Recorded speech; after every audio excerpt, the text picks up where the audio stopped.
Mugamba mutya abali ku channel yaffe eyitibwa Kyaiti YouTube channel yaffe olunaku lwaleero njagadde mbalage enkola gy'osobola okukolamu kola akawoowo kosobola okunyokerezaako mu nnyumba yo nebeera ng'ejja kubeera ng'ewunya bulungi. Tugenda kukozesa kadawuni nga bw'okalaba ketugenda okukozesa. Tugenda kagatta mu kando zino z'olaba. Tugenda kukola kawoowo kosobola okunyokerezaako mu nnyumba yo nebeera ng'ewunya bulungi. Tutandike ddira kando eno gimenyeemenye nga bw'oteekamu mu kasefuliya. Tugenda bifumba beera nga weetegereza nga bw'ogenda okulaba. Beera kano kutokafumbiramu kano okajjamu just kaba kavaamu okulaba oti n'ogisikamu bw'otyo olaba. Kati bw'omala okuteekamu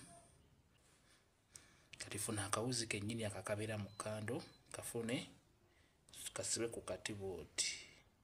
Soka okasibe ku kati kola kyenkola ogenda kulaba kitugenda okukola.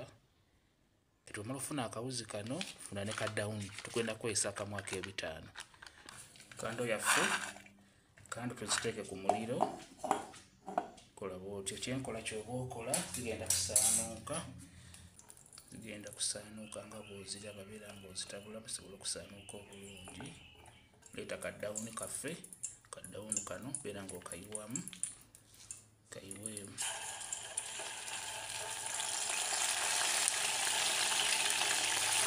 Kayiweemu nga bw'otabula kasobole okukisinga mu kando. Tubeere nga tubiggyako tubiriisaako nnyo beera ng'obiggyako nga bw'olaba. Kando yaffe tugiyiwe mu kacupa nga bw'olaba beera ng'ogiyiwa mu kacupa. Kando yaffe ogiraba yeeno. Kati eno kando tugasseemu akawoowo ke tuyita kadawuni. Taddemu kamu naye ng'osobola okussaamu oba busatu oba buna kiri eri ggwe. Bw'omala ogiyiwa mu kantu oba kacupa kwata kali akawuzi ke twaggyemu okalaba kazzeemu beera ng'okazzaamu bw'oti. Kateeke makkati wennyini.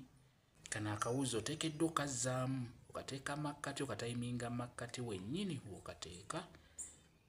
N'ofuba okulaba nga kamalayo bulungi paka wansi katuuyire ddala kuli kwennyini. Kati awo tugireke ebeere ng'ekala. Kando yaffe yawoze bulungi. Kati oba oyagala kugiggya mu kakebe obeera oteekeddwa kukasala n'ejjirita akakebe kano oba olina okukasala okusobola ogiggyamu. Kati zimaze okukasala okasala n'ogiggyamu nga bw'ogiraba. Yeeno kando yaffe ogiraba. Kando eno tugikoze nungi nnyo ewunya akawoowo. Ogikuma mu nnyumba ennyumba nebeera ng'ewunya akawoowo bulungi nnyo. Njagadde ekyo nkibalage osobola okukikola akawoowo oteekamu kadawunu koyiwamu nga bw'olabye nga bwe mbikoze. Kando yaffe yeeno katugenda gikoleeza tulabe enjaka yaayo. Kando eyo bw'onaaba ogikoze n'oteekamu kadawunu kano egenda kubeera ng'ewunya akawoowo mu nnyumba mujja kuwunya akawoowo ng'eyaka. Ogikoleeza obudde bwonna oba misana kiri eri ggwe. Kikulu kya bonna tuba twagala kawoowo akavaamu kabeere nga kawunya mu nnyumba. Yeeyase bulungi nga bw'ogiraba. Kando yaffe yeeyo gye tukoze. Bw'eba eyaka eba efulumya akawoowo. N'olwekyo gikole ogiteeka mu nnyumba nebeera ng'eyaka mu nnyumba. Ennyumba egenda kubeera ng'ewunya akawoowo nga bw'ogiraba. Eyo kando yaffe gye tukoze tuza mugiraba. Kati gyekuma okubeera ng'eyaka n'akawoowo okubeera nga kasituka. Buli gye bikuma bino okusaanuuka bino n'akawoowo okubeera nga kasituka mu nnyumba. Kyekyo njagadde mbeere nga nkibalaga. Mwebale kubeera ku channel yaffe eyitibwa Kyaiti YouTube channel yaffe. Kyembasaba mugende mu maaso n'ogyegattako mubeere bulungi. Mweraba.